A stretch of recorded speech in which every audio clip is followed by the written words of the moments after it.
Hi, it's Tom from Leicester Fan TV. What did you think of the game? Now it's my turn.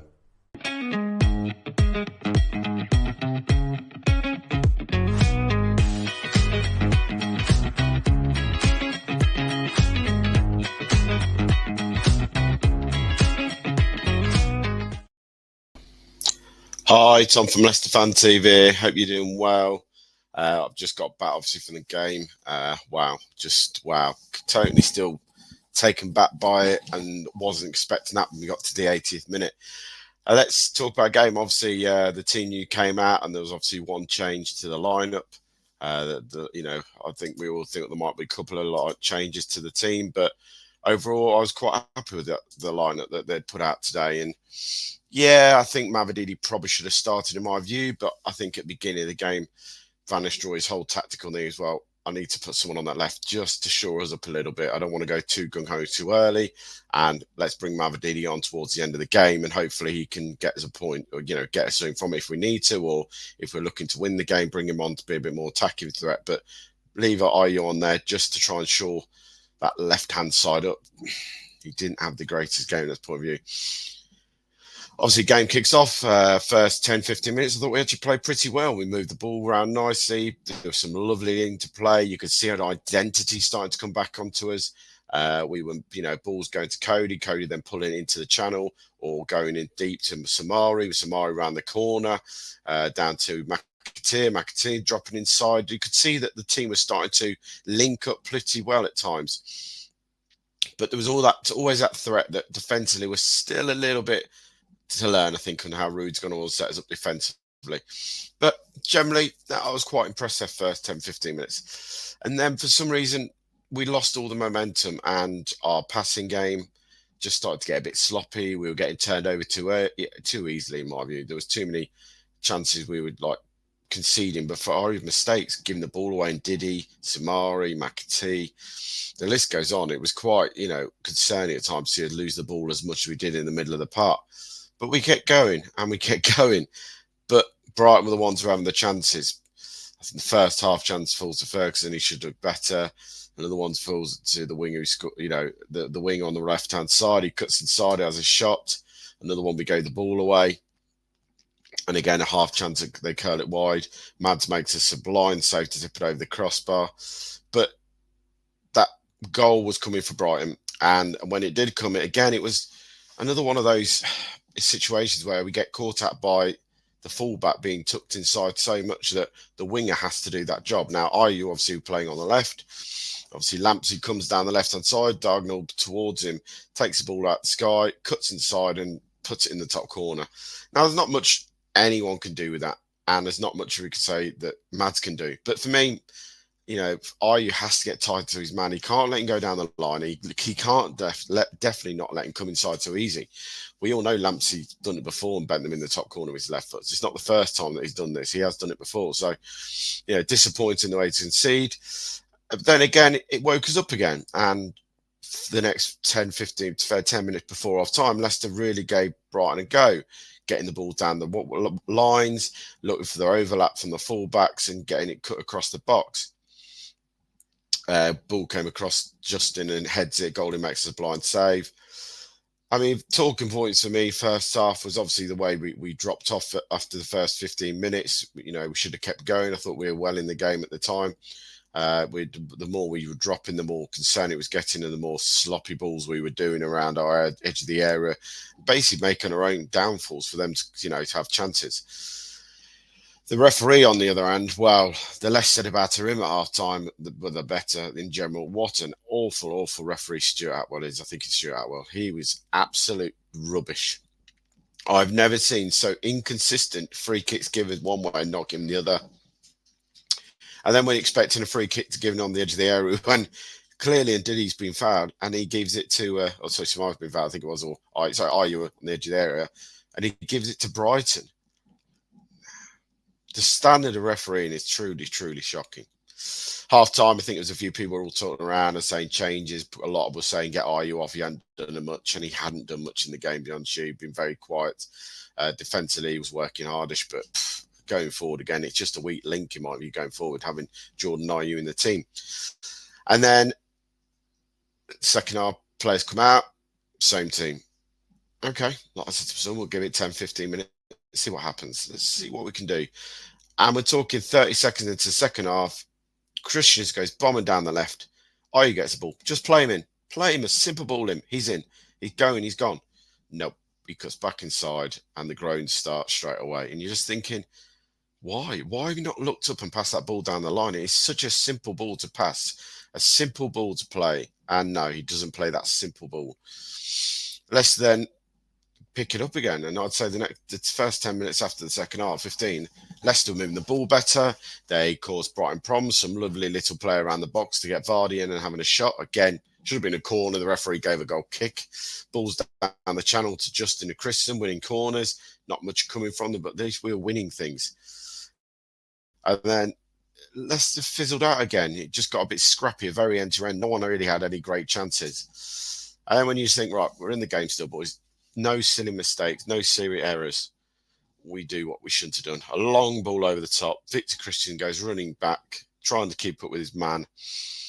And, well, what can you say? Just at 80th minute, just don't dive in. Yeah, he dives in once, he dives in twice. Cody comes in and dives in and slides out across the goal. He cuts back inside on his left foot, he bends it in the far post. And you're thinking at 80 minutes, that's it, game's done. Can't see us get anything today. Too far to come back. Need 2 goals in 10 minutes. And the way the game is swung all in Brighton favour. For the next 5 minutes, it was literally Brighton chance after chance and Leicester giving the ball away sloppy. Then, 86 minutes, the comeback starts. And Leicester get the ball forward. Bobby Reid tries a deflect. I think he's trying to bend it. It deflects his shot up in the air, loops over the Brighton defence. And when you need it, fall to the ice, Mr. is named in the Iceman, the coolest man on the park, Jamie Vardy, side foots it back across the goal into the net. And you're thinking, well, didn't see this coming, you know. Fair play, Leicester back in it. Vardy scores, runs, gets the ball, gets back to the halfway line. And then again, it was a bit sloppy play for a couple of minutes, and Leicester were just trying to get hold of the ball. And then Brighton tried to play out from the back. And as Brighton's playing out, wow, Stefan Mavadivi jumps in the line, nicks the ball, lays it to Vardy. You're thinking, here you go, Vardy's going to score. No, he does what all good strikers does. He catches out the corner of his eye, Bobby Reid in front of the goal with an open goal, lays it across the box. Boom. 2-2. Thank you, Brighton. Just what Leicester needed. With results of obviously Bournemouth losing in the 90th minute and obviously lost to Southampton.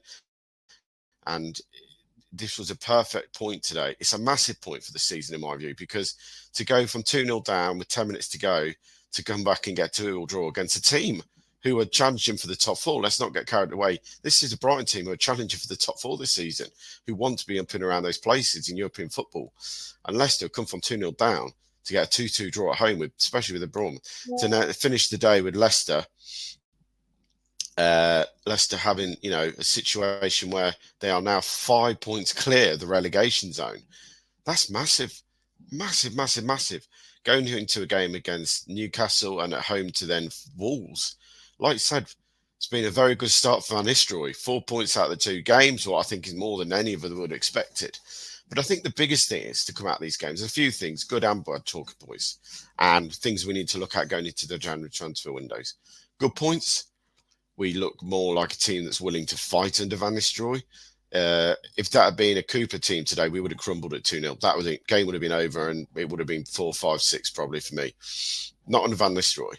And look at Ruud. The difference is, what did Ruud do? We went 2-0 down. He didn't take Vardy off and bring Daka on.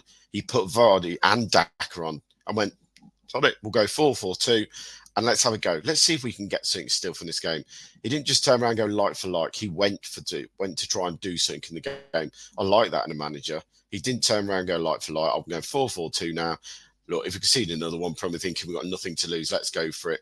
That's probably why he probably put Faz on at the back, because he's thinking, well, the pace situation, you know, I need to shore it up a bit. If they're going to look for the ball at the over the top, what's obviously going to be there with us pressing higher up. You know, it was good to see there was a fighting spirit, and there was a manager who's shown some passion on the touchline, what makes a hell of a difference. what do I want to see going into, what do we need to see over the next few games? Obviously Newcastle lost yesterday 4-2 at Brentford. And then we have Wolves, and then you're getting towards that Christmas period. What do I like about the team? What Ruud van Nistelrooy doing? I like that we got overlapping fullbacks. I like that we got wingers who are trying to push forward, but they have to be the right wingers. I'd love to see Abdul Fattah playing on that right-hand side today, because he would have had a field day running down that our right-hand side, the left-back, having a go at him. I just don't think McAtee is up to the job of doing so for me. I can't see what he offers, if I'm honest.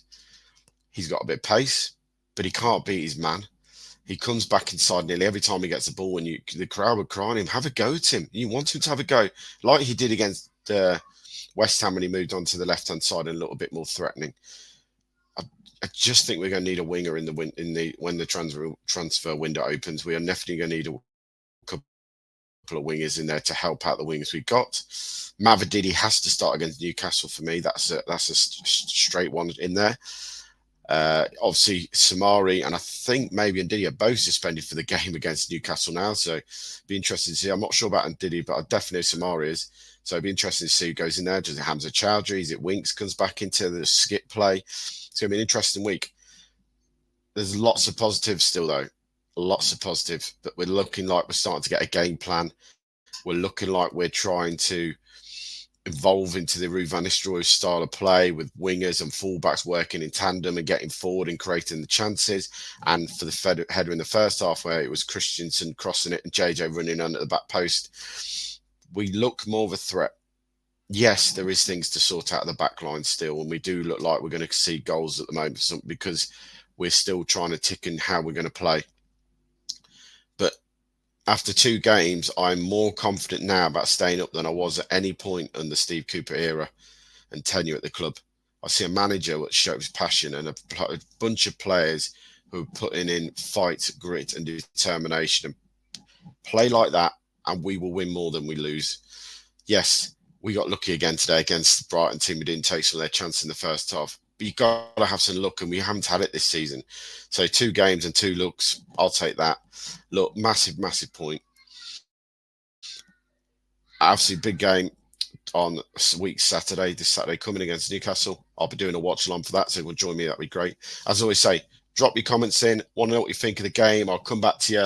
Didn't come back to many after the West Ham game. Problem is, night games and work the next morning kills me. Drop your comments in. I'll come back to you. As always, keep it Leicester Fan TV. Join Phil tomorrow night for the fans show. And have a good night. Cheers. The Leicester City machine is on the march again. Leicester Fan TV presents a variety of content like fan discussions, match analysis, and engaging with Leicester fans worldwide. We want your views live, thanks to our sponsors, Everard's, Pucker Pies, Hologram, Take Me, Newbie & Co, and the Fox's Arms. For exclusive extra shows, behind the scenes, competitions and podcasts, subscribe to Leicester Fan TV today on Patreon.